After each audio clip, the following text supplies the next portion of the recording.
With the recent increase in popularity of cold plunges across the internet, I'm on a mission to create a custom cold plunge for my house. Now the great thing about cold plunges is that you can do it on the cheap. You can just fill up your bathtub and throw some ice cubes and you have a perfectly good cold plunge. Now if we search the old World Wide Web, some of them can get really steep. I mean, stuff with active cooling, you got $10,000. Here's one that's $8,000. This one's $21,000. I think we can make something as equally as nice as that, roughly around $1,000 bucks. I think we can do it and it's gonna look super cool. Let's get started. So I just got back from the hardware store. I got lumber, spent about $100 on lumber and $165 on a horse trough.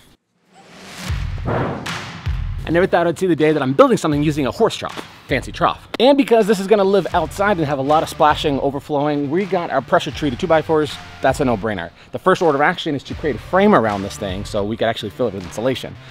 Because if we don't insulate this thing, then it might as well just be a glorified horse trough.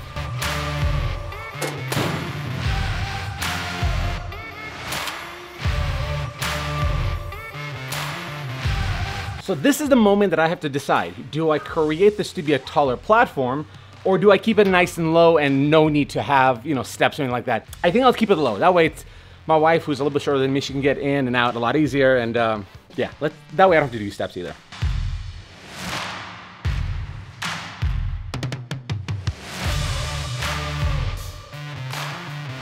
So I forgot to mention, I decided to tweak the design just a little bit. I saw some of the designs online and some of them had the cooling unit on the outside of it and some of them had it built in and I definitely want it to look as cool as the expensive ones. So it caused me to extend this by about 20 inches or so. That way inside here, I will put the chilling unit. I want it to be like a statement piece. I want it to look as nice as like a hot tub in your backyard and not be an eyesore. This will do it for sure.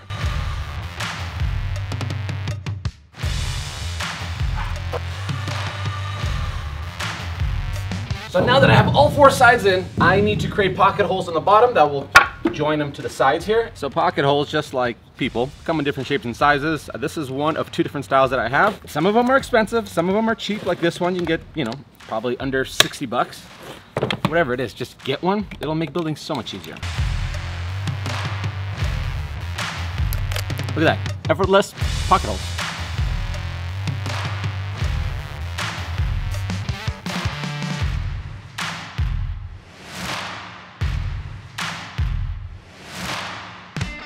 That's a snug fit. So I'm gonna put another divider right over here, just so that doesn't get all squirrely on us and start moving around. Plus this will give the water chiller an official little utility box.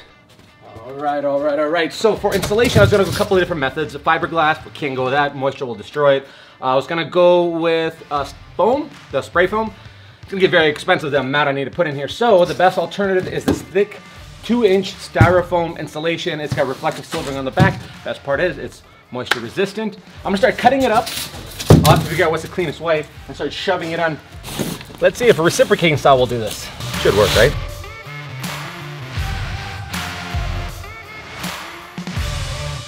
After I install this piece, I have this great feeling this is gonna be a legit cold plunge. Woo-hoo.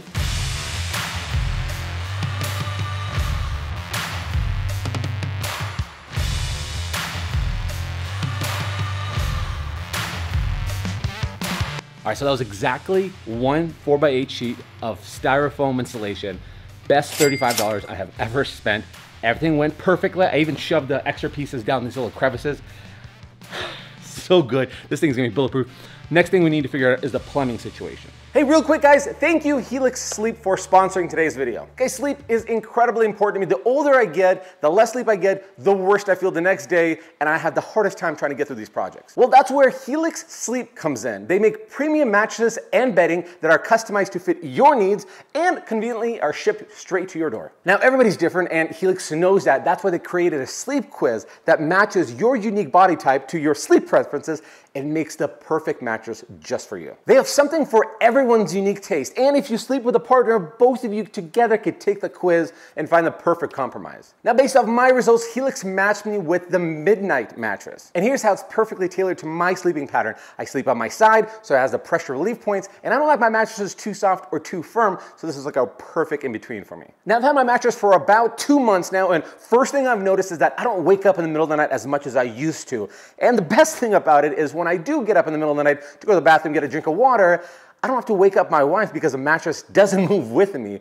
It's a perfect amount of support. And one of the best parts about this experience is I got to order online based off of this quiz, and I feel comfortable that it showed up exactly what I wanted in my mattress. With your Helix Sleep option, you have 100-night sleep trial.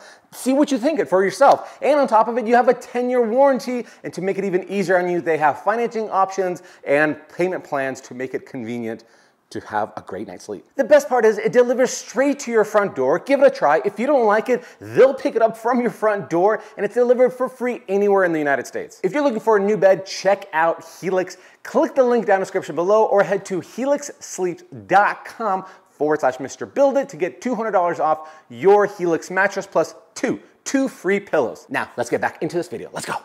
No plumbing yet. I'm not gonna be happy or rest easy at night if I know that I could have added one more step of prevention for moisture damage. So I think what I'm gonna do is wrap this thing with Tyvek. If you know what that is, that's waterproofing sheeting that they put around a framing of a house. That way when stuff does get splashed underneath it, a little bit gets on, it's just gonna prolong the life of this thing. Just makes me sleep better at night. I feel way better about this. Now let's do the plumbing. The aquatic chiller's finally here. I was able to save a bunch of money. These units usually go for about $650 and up, depending on the size you get, and you want the bigger one. I was able to save money on this one for the first time on our projects and only pay about $340 for it. Let's pop her open. They said that it was just an open box. Box looks like it's trashed, but who cares? We're saving money. What the heck is this? Doesn't look like anything like the box. What the freak? Does this look like this to you? Open box, my ass. This is trash. What the hell? Let me get to the bottom of this. It just says, just open box. That's not the unit at all that I got. Is somebody trying to me over? I'm gonna message them. Happy to find a resolution for you if this item still functional. They're gonna give me $68 discount. I don't even know if this unit even works. Of course this is gonna happen to me. Okay, let's see. That's great. This thing's falling apart. Let's see if it even works. This is gonna screw this project over. I'm gonna be so pissed if this thing doesn't work. Why is it not turning on yet? Is this not working? Is the light on? Is this a broken unit? Maybe it's like a rebooting process or something. I don't know. Any day now.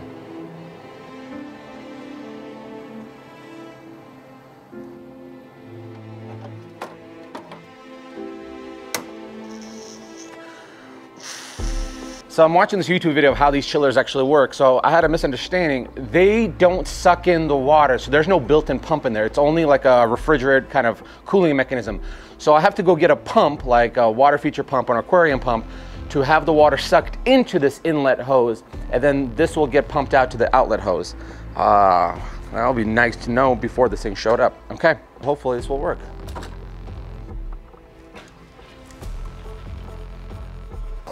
Need more water in here.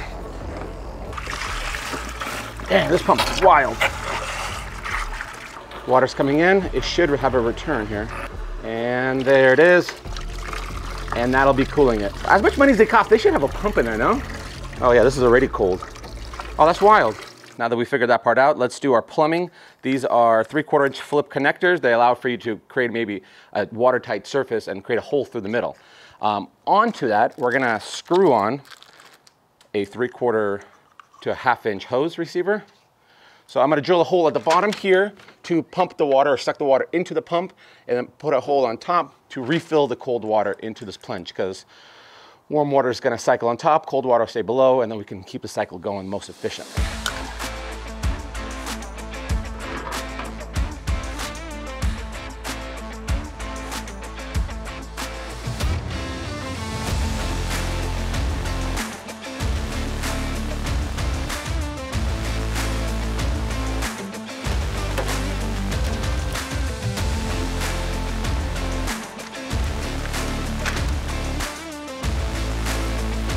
I actually don't need any adapters. I can just screw this on like that. What a fun discovery.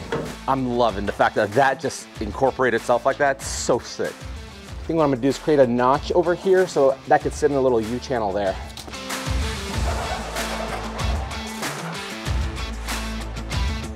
So it's come to my attention that as you're sitting in water here, there's a cable in here. Looks like a recipe to get electrocuted. I don't know how to solve for this problem. I think what we'll have to do is have it run, and then when you're gonna use the cold plunge, unplug it. Then you can safely get in. After you're done, replug it. Might as well throw like a hairdryer in there as well. The lid needs to be two things: waterproof, insulated, don't want to, and easily removable and appealing. Here's my strategy for the wood itself first, before we insulate it. Cedar planks, and I'm gonna make them horizontal, so not length. I don't want to look like a tomb.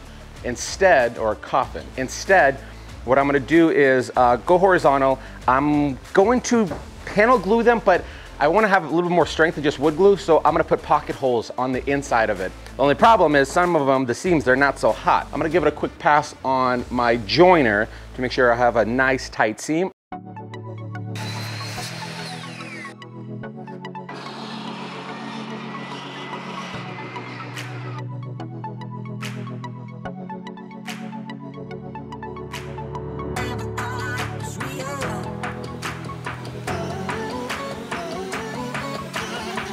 I just realized by cutting them shorter like this, you got rid of the bow. So they're great seams. We just saved ourselves a step. I'm not using this thing. Let's start throwing pocket holes, baby.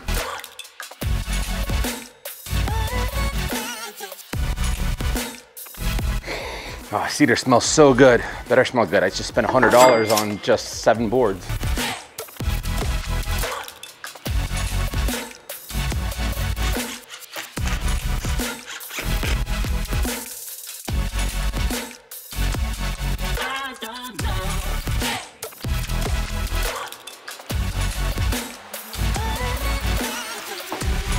So in case you're gonna be wondering why I'm doing 2 pieces, it has to be light enough. If it's one giant piece, it'd be way too heavy to open and close it. This way, we'll keep the weight down. Cedar's a relatively lighter wood. Shouldn't have a problem opening this thing up.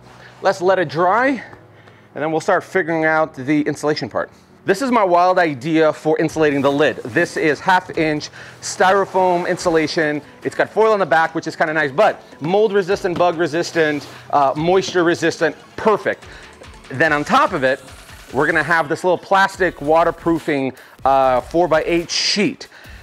It's essentially so the moisture doesn't start rotting and destroying this over time, especially breaking it down with pressure. I'm gonna attach them using flex glue. Nice thing about this stuff is it grabs it very quickly and it goes on really thick. And then we're just gonna glue it all on the back of the cedar boards that we just made. I hope it'll work. Do you think it'll work? We'll find out. Oh, by the way, you see my new work boots? They just showed up. They're the Ariat work boots. The best part, it's got the BOA system.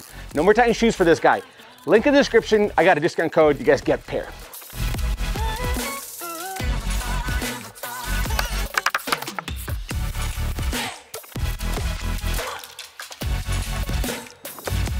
Now I made this an inch wider and a couple inches longer so that I can make a final trim to make a nice clean profile.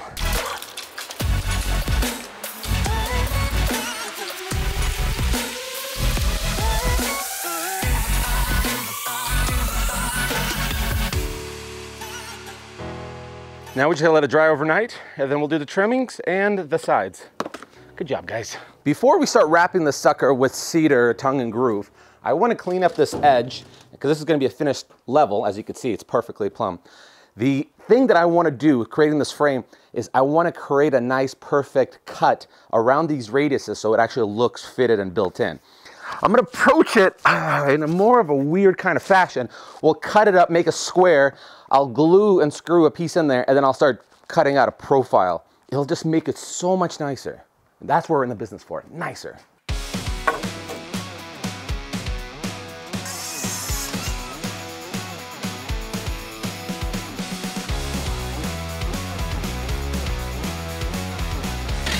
Oh! God, no blood. Okay, we're doing good. Onward.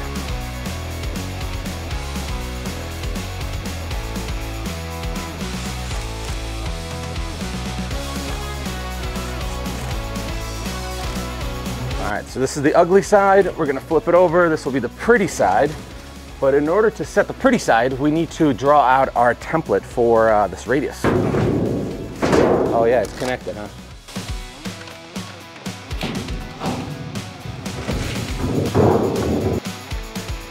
See, it's not so important whether or not you can make something. What's more important is if you can figure it out and how to do it a different way, maybe a more easier way. I don't do math really well, but I can make a template. So the strategy here is going to glue these two pieces together, trace the template, and take it to my bandsaw, create this radius. I'll be able to get actually 2 out of each one of these. Now, I can't wait, I don't have time to wait for the glue to dry, so we're going to use a little bit of CA glue and wood glue. The CA glue will just hold it in place while the glue dries, and that'll buy us enough time. There we go. We can start putting on the bandsaw.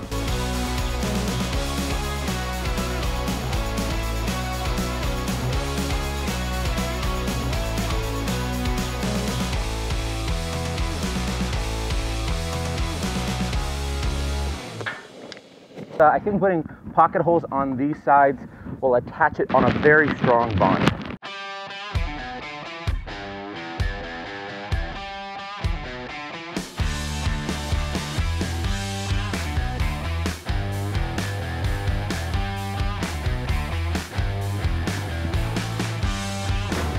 How sick is that? I was planning on using this wood. This is the cedar, tongue and groove. I didn't realize how expensive it was. Folks, there are 18 pieces here, maybe 14 pieces. Spent $480.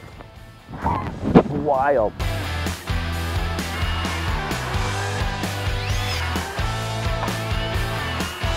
So it slides on top, you don't see any nails. All you do is you start your bottom piece just so it does have grip. And then after that, slide it on top like a Lego piece, and you just hit the tongue part at an angle, and from that point on, there will be no nails.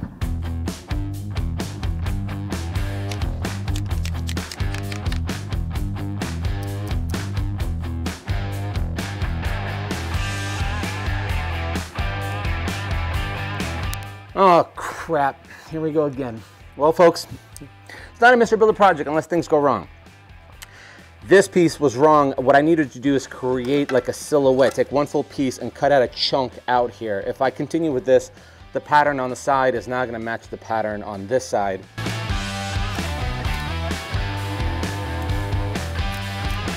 Because we need to cover this transition pieces, I'm going to make a little L bracket. I'm going to cut my remaining boards of cedar into like 1.5 inches by 1.5 inches, make an L bracket, and then cover all of these sides, corners, and tops to make sure this looks flawless and seamless. I just trimmed up all the lid covers. I had a last minute design change. I was going to do one giant piece, but then I thought, you know what? This looks like a really basic coffin and I need to just give it a little bit more depth of feel, a little more detailed. So we're going to do 2 lids. One's going to have a hand grip. One's just going to like blend in with it, but you can like lift it up once the first one's open. And the third one is going to have access to the water chiller. They're going to be gapped out, separated out, and that'll give it the perfect amount of finishing details. What we need to do right now is to start wrapping these suckers to conceal all this foam. All I did was just cut up a bunch of 1x2s, and we're just going to take it on the miter saw and create a little miter so it looks so much more nicer, so much more cleaner. 45s, here we go.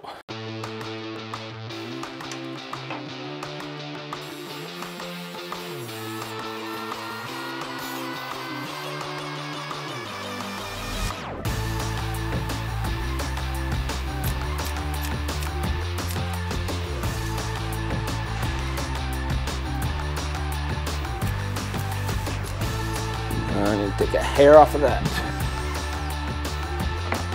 I swear, miter saws need to have a setting called just the hair. They call it probably a 16th or 30 seconds. I don't know how thick your hair is. Mine's not very thick. Balding. That doesn't look like an official freezer lid. I don't know what does. You did a good job, guys. To stay on theme of, I changed my mind when it comes to the design. I also changed it in regards to the hinges. I will do the hinges. It's a lot cleaner, it's a lot nicer. Yeah, sorry, who cares? It's my cold plunge, I can do what I want. But anyways, these are the brackets that I got, nice simple black ones. They're gonna connect in here and the back of this 1x2, and it should be able to, all 3 lift independently. It doesn't go all the way up because, oh, because that piece is in the way. That's not a bad mistake. Just gotta swing with the punches, folks. There we go.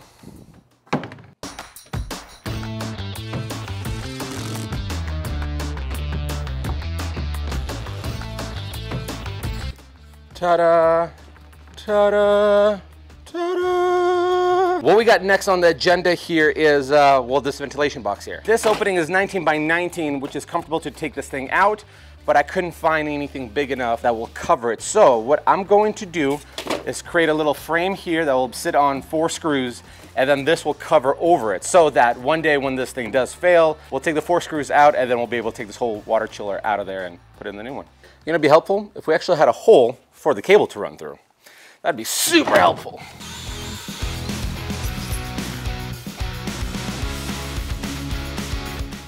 All right, everything's done. Now all that's left is to set our temperature on our water cooler down to 39 degrees. That's the maximum we'll go.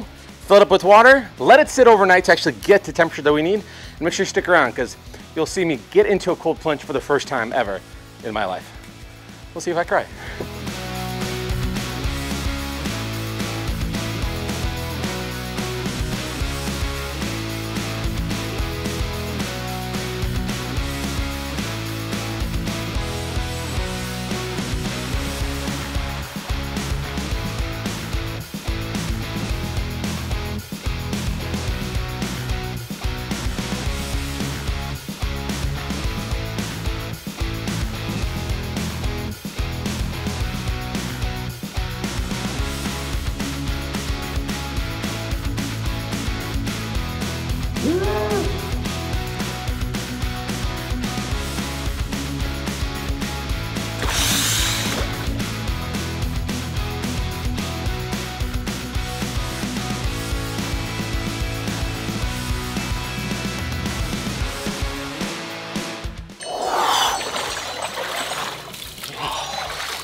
Oh my God. I feel like I had like 9 cups of coffee right now. I'm so jittery, laser pinpoint. This is a weird feeling. Alarm's going off. Oh man, that'd throw in an endorphin release for sure. Let's do some math problems. All right guys, the original budget for this cold plunge was supposed to be $1,000. Let's see how we did. The pressure treated 2x4s were $100. Insulation was $53. The moisture barrier was $33. The cedar tongue groove was $480. The plastic waterproofing for the lid was $18. The horse trough was $126. The additional cedar was an extra $100. The screws were $35. For all the hardware, including the vent, was $32. The water chiller, we saved money by getting it on eBay for $340. The water pump was $75. The plumbing connectors for everything was $52 total, making this cold plunge covered for $1,444. And yet we went over budget by 440 bucks. By considering that some of these units go between $10,000 and $20,000, I think we did pretty good. That was incredible. So a couple of disclaimers I want to give to you guys. Number one, I want to address the pump. It is a pump that goes into aquariums or, you know, any kind of water features, and they're insulated and all that stuff, but still it's a good idea to unplug that pump and then you can get in so you're safely, you know, around any kind of issues like that. That's number one. Number two, temperature-wise. It's 95 degrees where we're at right now, and it's having a hard time cooling off the water chiller unit. So I realized that I can't have a door on top. I have to put another vent to help evaporate any heat there. Also, because it's 95 degrees outside, the pump is having the hardest time to cool down as much as it can. So I kind of anticipate that in the summertime, unless you have this thing inside your house or your basement or your garage, probably a few bags of ice will be needed in order to get it down cold enough to submerge in. They say between 35 and 50 degrees Fahrenheit is a good place to be, and between, you know, 3 and 5 minutes. I don't know where the science goes in, but I did 5 minutes and it felt great. Now, another thing is the water chiller. The entry level is 1/10 horsepower. That's not enough to power a unit like this or a reservoir like this. I got the 1/4 horsepower unit. They say it's rated for about 100 gallons of water that I'm using. Sure, but again, summertime, wintertime, springtime should be sufficient. But if you have the means to spend and maybe you can cut down on cedar and use something else and increase the power supply on your water chiller, I would say bump it up 1 extra level if you can. If not, this will be just fine. Hey, thanks so much for watching yet another one of my videos. It means the world to me, especially when I'm freezing my butt off If you like videos like this or any kind of home improvement project, make sure to hit the subscribe button and tap the notification bell. That way you'll be alerted every time a video comes out. I'm sorry, I have a hard time focusing right now. If you're brand new to the channel, do that, all that stuff. I can't focus right now, but please connect with me on my social media. All the links will be in the description below, as well as the merch section and the Patreon. We'll have hour-long extended footage that doesn't make it to these short video clips that you'll have a lot of information on. I'm freezing my butt off. Tune in this week. We'll see you guys on the next one. See ya. Bye.